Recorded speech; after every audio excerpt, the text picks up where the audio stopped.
Sleep Hacking with London Real, brought to you by Bulletproof. Learn how to hack your sleep. What do you tell people that you do when they ask you? What do you say? Well, the last 20 years, I've been a coach, mentor, high-performance coach to the select few that really want to be all they can be. As Joe Patton, who came up with a sales phrase for the United States Army about 15, 20 years ago, he said, be all you can be. Yeah. Coincidentally, Joe Patton and I have been in business together. And for the younger audience that don't realize it, Joe Patton was Ross Perot's mentor.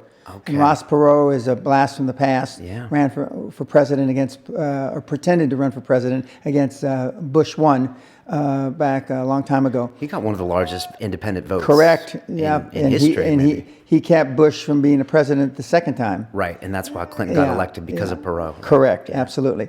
And so I decided to. I was an out of work founder and former CEO of a public company. Public on the London Stock Exchange, and we were in the energy business.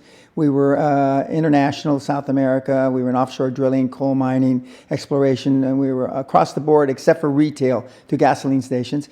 And the shareholders decided that I shouldn't be there anymore. Our largest shareholder was the Kuwaiti government, and Kuwait had just been invaded by Iraq. Okay, and Kuwait, 1990 or something. Yes, correct. And Kuwait owned 29.9% of our company, the company that I founded. And the stock price went down about 60% because everybody thought the Kuwaitis were going to have to sell assets to pay for the war. Okay. No matter how much I ran around the world telling people that I knew better than that, the stock still dropped. Okay, then it was obvious when the U.S. stepped in to help Kuwait beat Iraq.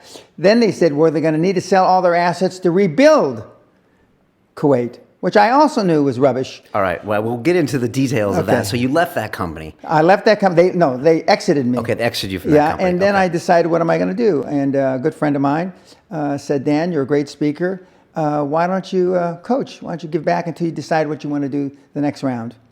And so I started coaching, and I gave my first Quantum Leap Advantage seminar in May 1993 at the Sheraton Hotel, Los Angeles.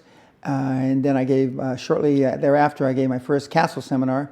And I don't give the outside seminars anymore, but I still give the Castle seminars almost 21 years later. That's when people come up to your castle and Correct, it's kind of for more a week. A private seminar. And the whole idea is to be around the ambiance of the rich and the famous, and how it's a different style of living, how butlers wait on you hand and foot, how we dress, we actually dress for the seminar. I've seen your guys, they all show up in kilts. Yeah, well, no, right? That's the graduation night. Okay.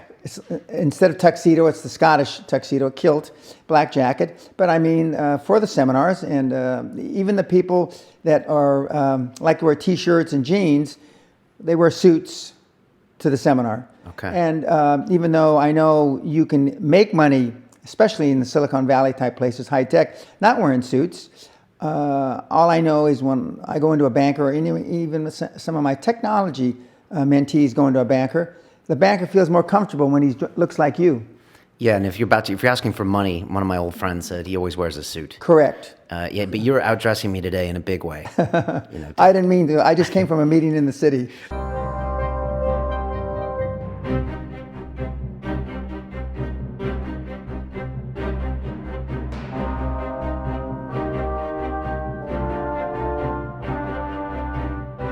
This week on London Real, we have astrophysicist Neil deGrasse Tyson.